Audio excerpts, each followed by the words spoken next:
Plan, কার পরিকল্পনা মোতাবেক election commission কাজ করছে এটা জনগণের সামনে স্পষ্ট হচ্ছে। আমরা হুঁশিয়ারি দিচ্ছি, আজকে সন্ধ্যার মধ্যে দিনের আলো থাকতে থাকতে এই বিধিবিধান পরিবর্তন করেন, আগামীকাল না হলে ইলেকশন কমিশন ঘেরাও হবে। আমরা এতদিন কিছু বলি নাই, সব সহ্য করে গিয়েছি।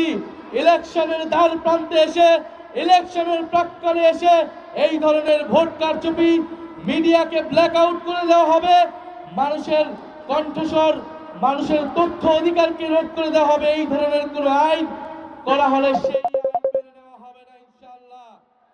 আমাদের প্রতিনিধিরা আজকে ইলেকশন কমিশনে যাচ্ছে। ইলেকশন কমিশনকে বলছি, এতদিন যা করেছেন 12ই ফেব্রুয়ারি যদি কোনো ধরনের পক্ষপাতিত্ব করার পরিকল্পনা থাকে, ফ্যাসিস্ট আমলের ইলেকশন কমিশনের যেই পরিণতি হয়েছিল তার থেকেও ভয়াবহ পরিণত হবে এই ইলেকশন কমিশনের।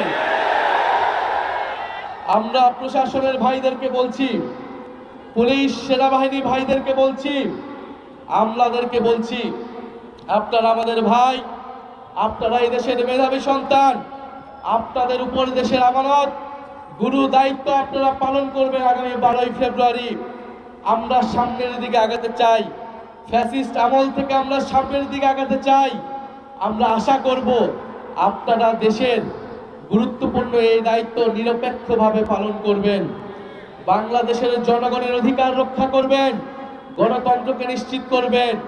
মনে রাখবেন, গণ অভ্যুত্থানের হাজারো শহীদের, হাজারো মানুষের রক্তের উপরে দিয়ে এই নির্বাচন হচ্ছে।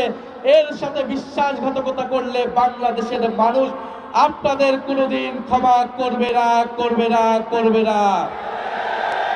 মিডিয়ার ভাইদেরকে বলবো, মিডিয়ার হাউসদেরকে বলবো, আমরা দেখতে পাচ্ছি সকল প্রাইভেট, প্রায় সকল প্রাইভেট বেসরকারি মিডিয়াতে বিজ্ঞাপন হচ্ছে, ভোট দিবেন কিসে ... তো আপনারা বেসরকারি প্রাইভেট কোম্পানি, আপনারা টাকার বিনিময়ে বিজ্ঞাপন দিতে পারেন, কিন্তু আপনাদের ভাবা উচিত এটা আপনাদের কাজটা কতটুকু নৈতিক হচ্ছে। বিজ্ঞাপন লাগলে আমরাও দিব, আমাদের বিজ্ঞাপন তো আপনারা নিচ্ছেন না। কত টাকা লাগে জনগণ ইনশাল্লাহ আমাদের পক্ষেও সেই টাকা আপনাদেরকে দিবে, কিন্তু আপনারা একটি দলের আপনারা বিজ্ঞাপন দিচ্ছেন, মার্কা প্রচার করছেন, আপনারা অন্য জোটের মার্কা প্রচার করছেন না, এটা তো ফেয়ার হচ্ছে না। বিগত 16 বছর এই আনফেয়ারনেস বাংলাদেশের মিডিয়াগুলো দেখিয়েছে। বাংলাদেশের বেশিরভাগ মিডিয়া ফ্যাসিবাদের দালালি করে, ফ্যাসিবাদের পক্ষে, গণহত্যার পক্ষে, নির্বাচন ভোটাধিকার হরণের পক্ষে বৈধতা উৎপাদন করে গিয়েছিল। আপনারা বলেছেন আপনারা বাধ্য হয়েছেন। আমরা এখন জানতে চাই আপনারা কিভাবে বাধ্য হচ্ছেন, কে আপনাদেরকে বাধ্য করছে? জনসম্মুখে সাহস করে বলুন, আমরা আপনাদের পাশে থাকব।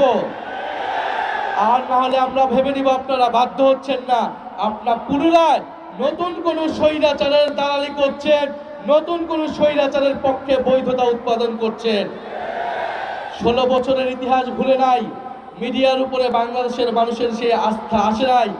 আবারও যদি এই একই কাজ করেন আপনারা, 12ই ফেব্রুয়ারি কিন্তু বাংলাদেশের জনগণ সেইটার এই দালাল মিডিয়াদের বিপক্ষে ইনশাল্লাহ রায় দিবে। আমরা বেশি কথা বলবো না, বাংলাদেশের মানুষ সবকিছুই দেখছে। 12ই ফেব্রুয়ারি মোহাম্মদপুরবাসী প্রস্তুত থাকেন। ফজর ওয়াক্তে এসে যারা ফরজ নামাজের খোঁজ থাকে না, তাহাজ্জুদের নামাজ পড়ে তারা ভোট কেন্দ্রে আসতে চায়, তাদের পরিকল্পনা কি বাংলাদেশের মানুষ জানে। আমরা ইনশাল্লাহ থাকবো, ভোট কেন্দ্রে থাকবো। ভোট কেন্দ্র যদি দখলের চেষ্টা করা হয়, ইনশাল্লাহ শক্ত হাতে, লাঠি হাতে তরুণ সমাজ প্রতিহত করতে হবে 12ই ফেব্রুয়ারি।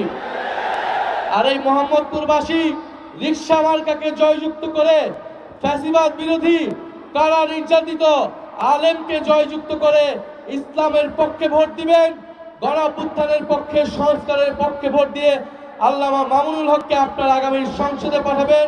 আমরা ইনসাফের পক্ষে, দুর্নীতির বিপক্ষে, সংস্কারের পক্ষে, আধিপত্যবাদের বিপক্ষে নতুন বাংলাদেশ প্রতিষ্ঠা করবে ইনশাআল্লাহ। এই ঢাকার 13তে কোনো মার্কা আছে? আল্লামা মামুনুল হকের কোনো মার্কা আছে? 11 দলের কোনো মার্কা আছে? চাঁদাবাজের বিপক্ষে কোনো মার্কা আছে? কোন সেই মার্কা?